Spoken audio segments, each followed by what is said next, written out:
오늘 이 베드로 사도는 이 본문을 시작하면서 하나의 질문을 던짐으로 이 본문의 말씀을 시작합니다. 여러분들이 선한 일에 열심을 내고 있다면 누가 여러분들을 해치겠습니까? 하는 질문입니다. 언뜻 보면 이 질문은, 이 말은 선을 행하는 사람들은 이 땅에서, 이 세상에서 어떤 어려움도 당하지 않을 것이라 하는 그런 것을 보장해 주는 그런 말처럼 보입니다. 그런데 실제로 우리가 살아가고 우리가 경험하는 우리의 삶은 그렇지가 않습니다. 우리가 늘 경험하는 것들입니다. 우리가 선하고 착하게 살아도 고난과 어려움을 당할 때가 있습니다. 우리가 정직하게 수고하고 또 땀을 흘려도 수고의 열매를 거두지 못할 때도 있습니다. 우리가 진심으로 대했는데 우리의 진심이 외면될 때도 있고, 또 우리의 선함이 오해를 받기도 하는 그런 때도 있습니다. 아니, 어떤 때 보면 우리가 보면 정직한 사람들, 착하게 살아가는 사람들이 더 어려움을 당하고 더 손해를 입고 살아가는 것처럼 그렇게 보일 때가 있기도 합니다. 우리가 당하는 고난, 이 땅에서 당하는 어려움은 사실 믿는 사람, 믿지 않는 사람 가리지 않습니다. 우리가 살아가면서 깨닫는 지혜가 있다면 바로 그것이죠. 이 세상에, 이 땅에 고난 없는 사람이 없고 어려움 없는 사람이 없다는 것입니다. 다 우리가 보기에는 좋아 보이는 분들도 속으로는 다 고민이 있고 다 걱정이 있습니다. 늘 그런 생각을 해봅니다. 어린아이는 어린아이의 고민이 있고 어른은 어른의 고민이 있습니다. 우리 어릴 때는 그렇게 생각하거든요. 내가 빨리 어른이 돼야지, 어른이 되면 아무 고민도 없고 그럴 거다. 그런데 우리가 늘 경험하지 않습니까? 차라리 어린일 때가 좋았다. 그럴 때가 있는 것도 사실입니다. 자, 이렇게 우리가 똑같이 어려움을 당하지만, 그런데 그 고난과 어려움을 극복하는 사람이 있는 반면에 또 반대로 어떤 사람들은 고난과 어려움에서 벗어나지 못하는 사람들이 있습니다. 똑같이 고난을 당하고 어려움을 당하는데 그 고난을 이기고 극복하는 사람이 있는 반면에 그렇지 못한 사람들이 있다는 것이죠. 그 차이가 무엇일까? 한번 생각해 보시죠. 그 차이는 오늘 본문을 통해서 우리가 보면 소망이 있느냐 없느냐, 바로 그 차이라는 것입니다. 고난을 당해도 어려움에 직면했다 할지라도 소망이 있는 사람은 그 고난과 어려움을 인내하고 극복해내는 그런 용기를 내고 힘을 내게 됩니다. 믿는 사람들, 믿지 않는 사람들, 예수 믿는 신앙을 가진 사람들, 그렇지 못한 사람들의 큰 차이가 바로 여기에 있습니다. 우리가 좀 나약해 보이고 좀 연약해 보이긴 하지만 예수님을 믿는 우리가 가진 큰 능력이 바로 여기에 있습니다. 여러분 기억하십시오. 예수님을 믿는 우리에게는 세상이 갖지 못한 소망이 있습니다. 우리는 그런 소망을 가진 사람들입니다. 우리가 어떻게 기뻐할 수 없는 형편 속에서도 기뻐하고 감사할 조건이 하나도 없는 것 같은 그런 어려움 속에서도 감사하고 감격할 수 있는가? 말씀드린 대로 우리에게 소망이 있기 때문이라는 것입니다. 오늘 본문 15절 말씀에도 보시면 15절에 이런 말씀이 있죠.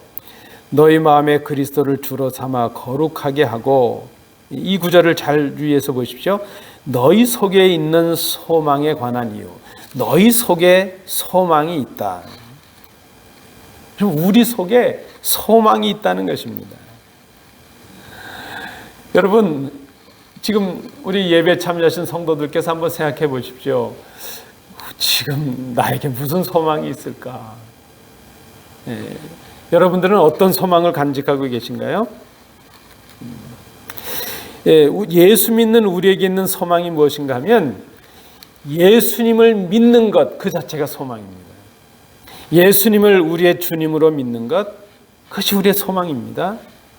우리가 예수님 때문에 하나님의 자녀가 되었다는 것, 그리고 예수님 때문에 우리가 영원한 생명을 얻는 사람들이 되었다는 것, 그것이 바로 우리의 소망입니다.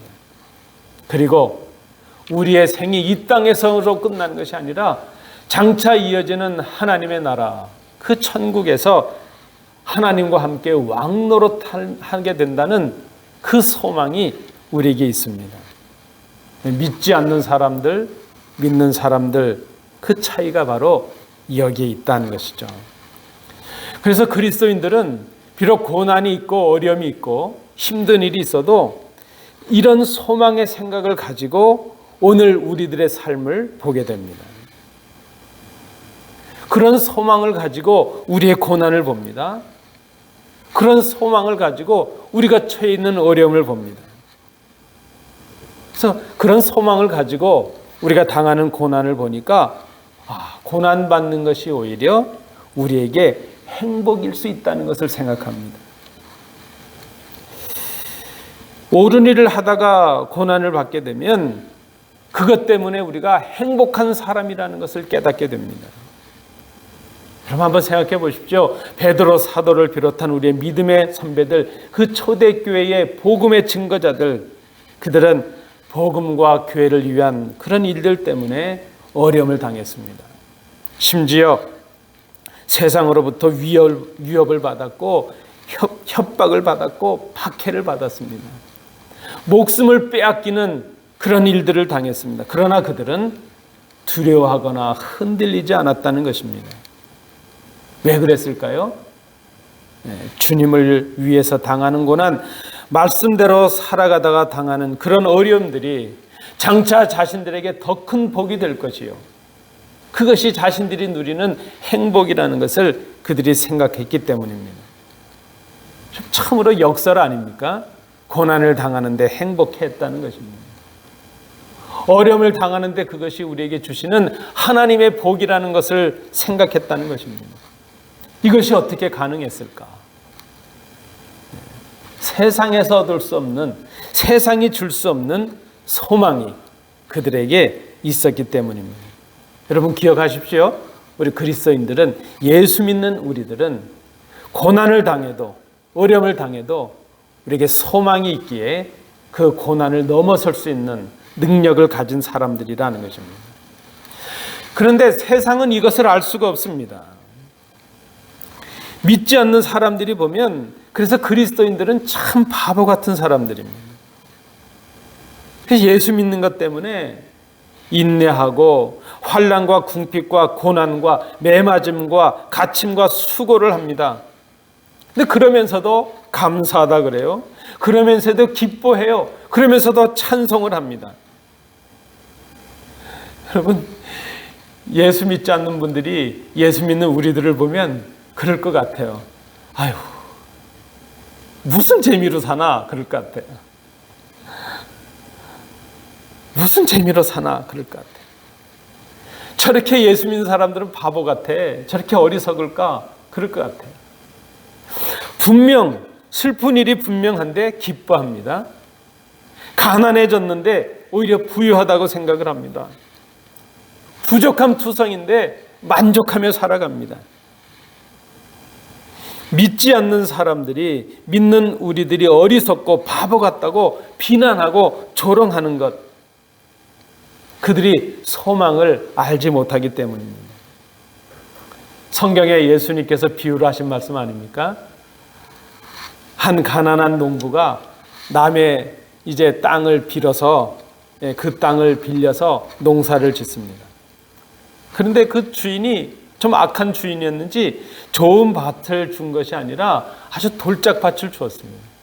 그래서 그냥 하루가 멀다 하고 그 밭에 나가서 돌을 캐내면서 이제 밭을 개간해서 농사를 좀 지어보려고 하는데, 하루는 그 밭을 일구다 보니까 그 밭 속에서 보물을 발견한 거예요. 그래서 그 땅이, 그 밭이 자기 것이 아니니까 이 농부가 집에 가서 자기가 가진 모든 것을 다 팔아가지고 그 땅을 샀다는 것입니다.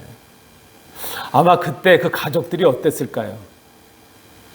우리 남편이, 우리 아버지가 이 더운 날 나가서 밭에서 일하더니 머리가 어떻게 된 것 같다고. 그 쓸모없는 돌짝밭을 빌릴 때부터 이상했는데 그 돌짝밭을 그것을 사겠다고 그나마 가진 것을 다 팔고 이러고 있냐고. 아마 그 땅 주인도 그러지 않았을까요? 이게 무슨 횡재야. 쓸모없는 땅을 맡겨놨더니 이 땅을 사겠다고 그러네. 왜 그 차이가 어디 있을까요? 보화를 발견하는, 소망을 발견한 기쁨이 그에게 있었기 때문이라는 것입니다. 세상이 왜 우리를 어리석다 그럽니까? 예수 믿는 기쁨, 예수 믿고 얻게 되는 참 소망을 그들이 아직 알지 못하기 때문입니다. 사실 믿지 않는 분들이 교회를 비난하고 믿는 사람들을 조롱을 할 때도 있죠. 근데 그들의 비난과 그들의 조롱은 사실 제일 잘 생각해 보면 그 소망이 무엇인지를 가르쳐 달라고, 우리에게 그 소망이 무엇인가 하는 것을 묻는 질문이기도 하다는 것입니다. 아니 어떻게 이런 고난 속에서도 감사하고 이런 어려움을 당했는데도 기뻐하고 승리한다는 그런 마음을 가질 수가 있겠는가? 오늘 베드로 사도는 그 소망을 가진 우리가 소망의 이유를 깨닫지 못한 사람들, 소망의 이유를 묻는 사람들에게 대답할 것을 준비해야 한다, 그렇게 말씀해 주고 있습니다. 그리고 그 준비가 무엇일까? 그것을 말씀합니다. 그 준비의 첫 번째는 그 소망, 세상이 알지 못하는 소망, 주님께서 우리에게 주신 그 소망을 간직하고 살아가는 것입니다. 고난 중에도 소망으로 인내하고 승리의 삶을 살아가는 것입니다.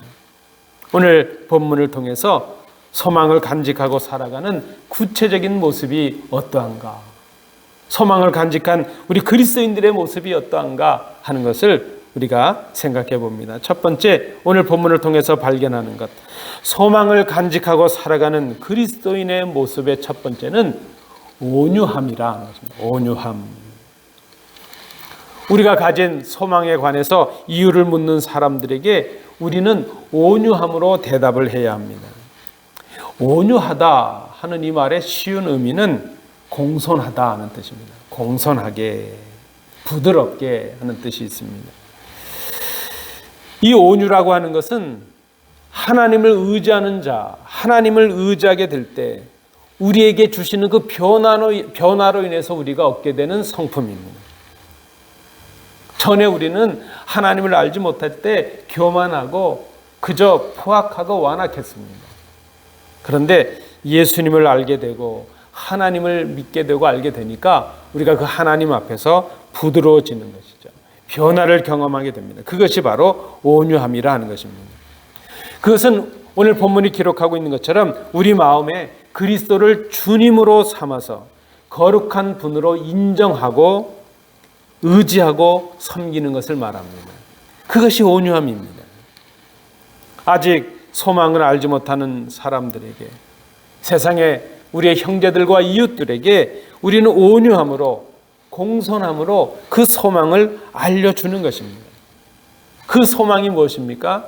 예수 그리스도요. 예수 그리스도로 인해서 우리가 얻게 되는 놀라운 열매들입니다. 그것을 우리가 전해 주어야 한다는 것입니다. 제가 전에 한국에서 그 복음 전도 학교를 이렇게 이제 진행을 하고, 오전에는 공부를 하고 오후에는 이제 실습을 하러 나가죠.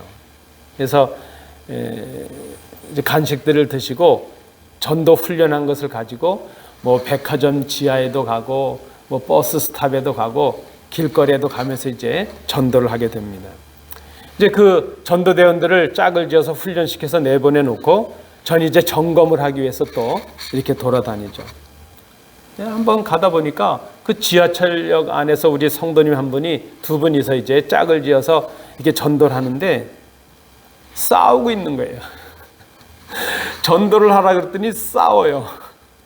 그 제가 가서 잘 말리고 이제 그분을 모시고 와서 어떻게 된 건가 여쭸더니, 아니 이렇게 귀한 복음을 전하는데 받아들이지도 않고 퉁명스럽게 하고 말이지, 그렇게 무시하고 그랬다는 거예요. 그래서 막 화가 나서 싸웠다는 거예요. 여러분 어떻겠습니까? 우리가 우리가 복음을 전한다는 것, 예수님의 도를 전한다는 것은 논쟁을 하라는 것이 아닙니다. 전도한다고 하는 것, 우리가 가진 이 믿음과 소망을 전해주는 것은 우리가 가진 설득으로 지식으로 누구를 설득하는 것 아닙니다. 우리가 가진 논리가 옳다는 것으로 인해서 어떤 사람들을 굴복시키는 것, 그것도 아닙니다. 우리가 전도하는 것, 그것은 그들의 마음을 돌이키는 것이고, 우리의 이 공손함을 가지고 우리가 지금 무엇을 믿고 있고 그 믿음이 우리에게 어떤 소망이 되는가 하는 것을 가르쳐주고 보여주는 것입니다. 그러기 위해서는 먼저 전하는 우리가 그 소망을 알고 있어야 됩니다. 소망의 삶을 살아갈 수 있어야 됩니다. 그래야 예수님께서 주시는 이 참 소망을 그들에게 전하고 보여줄 수 있다는 것입니다. 이것을 온유함으로 하라 하는 것입니다. 온유함으로 하라, 부드러움으로 하라, 공손함으로 하라 하는 것입니다. 이 온유함이 바로 복이죠. 온유한 자는 하나님께서 하나님의 그 기업을 땅으로 기업으로 주신다, 그렇게 약속해 주는 주님의 말씀도 있습니다. 우리가 기억해야 되겠습니다. 아직 소망을 알지 못하는 우리 이웃들을 향해서, 또 우리의 형제들, 우리의 가족들을 향해서 우리가 먼저 해야 될 것, 온유함으로 다가가는 것입니다. 공손함으로 다가가는 것입니다. 그리스도를 간직한 사람, 그리스도로 인한 소망을 간직한 사람은 온유함으로, 부드러움으로, 겸손함으로 그들에게 이 소망을 보여주는 사람이 되어야 한다는 것입니다. 그런 삶이 우리에게 필요하다는 것이죠. 두 번째입니다.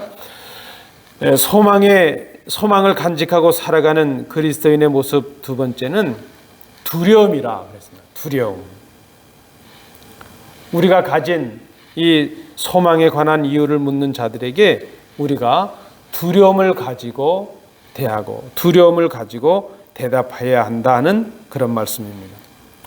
이 두려움, 온유함이 사람들을 향한 부드러움이라고 말했다면, 두려움은 하나님을 향한 두려움을 말합니다. 그것은 하나님을 경외하는 것을 말합니다.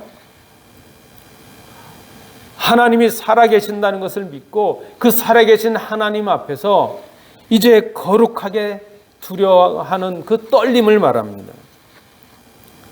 여러분, 신앙의 첫 기본이 무엇일까요? 하나님이 지금 살아계시고 내가 지금 하나님 앞에 서 있다는 것을 깨닫는 것입니다. 창조자이신 하나님 앞에서 피조물인 우리가 가져야 될 첫 마음은 바로 두려움이라 하는 것입니다. 그것이 경건입니다. 신앙의 첫 번째는 하나님이 살아계시고 내가 지금 하나님 앞에 서 있다는 것을 인정하는 데서 시작을 합니다. 이 두려워하라는 이 말은 하나님을 무서워하고 피하고 도망다니라 그런 의미가 아닙니다. 하나님을 사랑하지만 그 하나님의 거룩하심 앞에서 두려워하고 자신을 돌아보고 그 하나님 앞에 엎드리는 것을 말합니다. 그래서 하나님을 두려워하라 하는 이것은 하나님을 그 무엇보다도 가장 귀한 분으로 모시는 것을 말합니다. 하나님의 말씀을 그 무엇보다도 최우선 순위에 놓고 순종하는 것을 말합니다. 그럼 여러분, 요즘 저를 포함해서 우리의 신앙을 좀 돌아본다면 좀 그럴 때가 있어요. 많은 목사님들, 또 많은 성도들, 많은 교회를 보면서 우리가 드는 생각입니다. 정말 하나님께서 살아계신다는 것을 우리가 믿고 있는가? 그 살아계신 하나님 앞에서 우리가 두려워 떨고 있는가? 그 하나님을 두려워하며 인정하고 우리의 주인으로 고백하고 있는가? 우리가 사람들 앞에서 대답을 하고 있지만 동시에 이것은 하나님 앞에서의 대답이 됩니다. 우리가 이 땅에서 사람들과 함께 살아가고 있습니다. 그러나 우리의 언행을 하나님께서 지켜보고 계십니다. 우리의 말 한마디 한마디, 행동 하나하나가 하나님께서 보고 계신다는 것을 기억하는 것입니다. 하나님 앞에서 행하고 있다는 것을 생각하는 것입니다. 여러분, 코람 데오라는 말이 있잖아요. 하나님 앞에 있다는 것입니다. 하나님께서 보이지 않는 것 같지만 지금도 하나님이 살아계시고 우리를 불꽃 같은 눈으로 지켜보고 계신다는 것을 우리가 인정하고 생각하고 살아가는 것입니다. 그것이 소망을 전하는 사람들에게 필요한 두 번째 모습입니다. 우리는 우리가 가진 예수 그리스도의 소망을 보여주는 사람들이 되어야 됩니다. 사람들을 향해서 그것은 오념으로 나타나야 되죠. 그러나 하나님을 향해서 그것은 두려움으로 나타나야 된다는 것입니다. 하나님을 인정하고 하나님이 나의 주인 되심을 인정하고 하나님의 말씀을 최우선 순위에 두고 섬기는 것을 말합니다. 세상을 두려워하기 전에, 사람을 두려워하기 전에 하나님을 두려워할 줄 아는 신앙인이 필요합니다. 믿는 우리들이 너무나도 쉽게 잊어버리고 있는 것입니다. 예수를 믿는다는 것, 우리 그리스도를 믿는 사람은 살아계신 하나님 앞에서 하나님을 인정하고 두려워하는 사람이 되어야 한다는 두 번째 모습입니다. 마지막 세 번째입니다. 소망을 간직하고 살아가는 그리스도인의 모습은 선한 양심을 갖는 것이라 그랬습니다. 오늘 본문이 말씀하고 있습니다. 우리가 가진 소망에 관한 이유를 묻는 이 세상 사람들을 향해서 우리는 선한 양심을 가져야 한다는 것입니다. 우리가 세상으로부터, 믿지 않는 분들로부터 이런저런 비난과 판단과 평가를 받을 수 있는데, 가장 우리가 받는, 교회가 성도들이 당하는 그런 판단 중에 가장 마음 아픈 것이 그거예요. 교회가 더해, 이런 말이에요. 교회가 더, 세상도 하지 않는 그런 모습들, 교회가 더 매정하고 더 사랑이 없고 교인들이 더해, 심지어 교역자가 더해, 이런 말이 너무나 마음이 아픈 거죠. 여러분, 그렇지 않습니까? 우리에게 선한 양심이 필요하다는 것입니다. 양심이 무엇일까? 양심은 이렇게 정의하는 분이 있어요. 무엇인가를 알게 하는 것, 그것이 바로 양심이라 그랬습니다. 어떤 분은 양심을 창문에 비유하기도 합니다. 창문이 더러우면 맑은 빛이 우리에게 들어오질 못하죠. 깨끗한 경치가 보여지지 않는 이유가 있는데, 창문이 더럽기 때문입니다. 창문이 깨끗하면 이제 맑은 빛이 들어오고 창밖으로 풍경이 깨끗하게 보여질 수가 있습니다.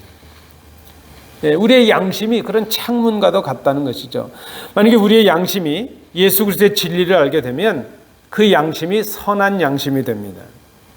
예수 그리스도를 통해서 정결해진 양심, 그래서 우리가 선한 양심, 그렇게 말할 수 있죠. 그 선한 양심이 우리의 창문이 된다는 것입니다. 우리의 삶의 기준이 되고 우리의 보는 눈의 기준이 되고 판단의 기준이 되는 것입니다. 우리가 그 창문을 통하게 되면 보여지는 모든 것들이 선하게 보여지고 옳고 그름이 분명하게, 선명하게 드러나게 됩니다. 안경도 그렇잖아요. 제가 안경을 얼마 전에 이제 새로 했는데 안경이 망가졌어요. 망가져서 그저 한 10여 년 전에 있던 그 오래된 안경을 끼고 다녔더니 얼마나 불편했는지 몰라요. 글도 읽을 수가 없고 멀리 보여지지도 않고, 제가 이 안경을 벗으면 무서운 사람이 되거든요. 이 안경을 벗으면 눈에 뵈는 게 없는 사람이 되거든요. 근데 이제 이 안경을 새로 하게 되니까 선명해지는 거예요. 깨끗해지는 거 아니겠습니까? 우리의 선한 양심이 바로 창문과도 같고 안경과도 같다는 것입니다. 그 창문을 통해서, 그 선한 양심을 통해서 모든 것을 선명하게 보게 됩니다. 자신이 있어야 될 위치를 바로 깨닫게 되죠. 하나님께서 원하시는 것이 무엇인가 하는 것을 알게 되죠. 무엇이 옳은 것이고 무엇이 그른 것인가 하는 것을 알게 됩니다. 그 선한 양심을 갖게 되면 그래서 정결한 삶을 살아갈 수 있게 됩니다. 여러분, 우리의 이 선한 양심, 우리의 기준이 되는 것이 무엇일까요? 우리에게 맑은 창문이 되고 좋은 안경이 되는 그 선한 양심의 기준이 무엇일까요? 바로 예수 그리스도시라는 것입니다. 바로 하나님의 말씀이라는 것입니다. 우리가 예수 그리스도를 통해서, 말씀을 통해서 세상을 보고 말씀을 통해서 나 자신을 돌아보고 예수 그리스도께서 원하시는 뜻을 통해서 세상을 바라보게 되면 옳고 그른 것을 분별하게 되고 예수님이 원하시는 것이 무엇인가를 알게 되고 우리가 진정 선한 삶을 살아가는 사람들이 될 수 있다는 것입니다. 내가 만난 예수 그리스도, 내가 고백하고 내가 날마다 의지하고 그 삶을 통하여 기쁘시게 하기를 원하는 그 예수 그리스도, 그 예수 그리스도, 그 말씀이 바로 우리에게 선한 양심의 기준이 된다는 것입니다. 이 선한 양심을 가진 사람이 바로 많은 사람들에게 이 선한 양심이신 그리스도를 증거하는 사람이 될 수 있습니다. 옳고 그른 것을 분별하고 그 선한 양심을 가질 때에 우리가 악한 생각을 설령 한다 할지라도 그 악한 생각으로부터 우리를 돌이키게 합니다. 때로 우리가 악한 행동을 하려 할 때도 우리의 가던 걸음을 멈추게 합니다. 그 기준이 바로 선한 양심 예수 그리스도요 말씀이십니다. 때로 우리가 세상의 벽에 막혀서 실망하고 낙심할 때 그 선한 양심 예수 그리스도의 말씀 예수 그리스도가 우리를 위로하고 우리에게 용기를 줍니다. 그 많은 두려움을 물리치고 승리의 길을 걷게 합니다. 예수 믿는 사람과 믿지 않는 사람은 바로 여기에서 차이가 있습니다. 우리도 여전히 연약하고 세상 사람들보다 사실 더 연약하죠. 가진 것도 더 적고요. 능력도 적습니다. 그러나 그리스도를 믿는 우리가 승리할 수 있는 그 이유, 선한 양심의 기준이신 예수 그리스도가 우리 가운데 계시기 때문입니다. 그 기준인 하나님의 말씀을 우리가 간직하고 있기 때문입니다. 그리스도의 소망을 간직한 사람은 선한 양심의 사람이 되어야 합니다. 그래야 낙심한 심령들에게 그 선한 양심 그리스도를 증거할 수 있는 사람들이 될 수 있기 때문입니다. 오늘 본문은 13절 이 베드로 사도는 질문으로 시작을 하고 있었죠. 만약에 13절에 보면 너희가 열심으로 선을 행하면 누가 너희를 해롭게 하겠느냐? 누가 너희를 해치겠느냐? 이제 사도 베드로는 그 대답을 17절에서 주면서 본문을 맺고 있습니다. 우리가 선을 행한다면 누가 우리를 해칠 수 있겠는가? 그 대답이 무엇입니까? 비록 우리가 선을 행하다가 고난을 받는다 할지라도 낙심하지 말라는 것입니다. 절망하지 말라는 것입니다. 우리에게는 소망이 있다는 것입니다. 그것이 그 고난이 하나님의 뜻을 드러내기 위한 고난이었다면, 그리스도를 의지함으로 당하는 고난이었다면, 아니 그리스도와 함께하고 있는 고난이었다면 그것은 더 이상 부끄러움의 고난이 아니라는 것입니다. 그 고난을 오히려 우리에게 복이 되게 바꾸시는 하나님의 능력이 우리에게 임한다는 것입니다. 하나님은 의인의 고난을 통해서 오늘도 복음의 역사를 이루어 가십니다. 이 역사를 위해서 우리에게 소망을 담아 주셨습니다. 이 소망을 간직하고 이 소망을 증거하는 것이 바로 우리 그리스도인의 삶이라 하는 것입니다. 말씀을 맺습니다. 세상은 믿는 우리들을 비난하고 조롱할 때가 있습니다. 그들이 볼 때 우리는 참 어리석고 바보 같아 보입니다. 그러나 실상 그들은 우리를 통해서 자신들이 갖지 못한 기쁨, 우리가 가지고 있는 그 부유함과 만족함의 비밀을 알기를 원하고 있습니다. 그것은 그들이 알지 못하는 우리가 가진 소망에 관한 것입니다. 이 소망을 전하기 위해서는 우리가 먼저 소망을 가진 삶을 살아야 합니다. 그래야 그들이 알지 못하는 소망을 알려주고 보여줄 수가 있기 때문입니다.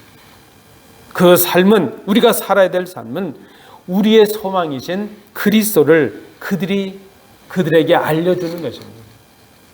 우리가 누리고 있는 이 소망의 감격을, 기쁨을 그들에게 전해주는 것입니다. 그래서 그들로 하여금 낙심하고 절망할 수밖에 없는 이 땅의 속에서 예수 그리스도로 인하여 소망의 자리로, 감격의 자리로, 기쁨의 자리로 나아갈 수 있는 용기를 주는 것, 바로 그것이 우리에게 주신 사명입니다. 오늘 고난의 자리에서 소망을 찾는 그 사람들에게 우리가 보여주어야 할 것이 바로 그것입니다. 우리가 보여주어야 할 그리스도인의 소망의 모습은 온유함이라 그랬습니다. 살아계신 하나님만을 의지하는 하나님 앞에서의 두려움이라 그랬습니다. 진리의 기준에 자신을 정결하게 맞추는 선한 양심의 삶이라 그랬습니다. 여러분, 많은 사람들이 이 소망의 이유를 찾고 있습니다. 소망의 이유를 묻고 있습니다. 이 소망의 삶을 먼저 사시고 이 소망의 이유를 묻는 자들에게 대답하시는 우리 복된 성도들 되시기 바랍니다. 기도합니다.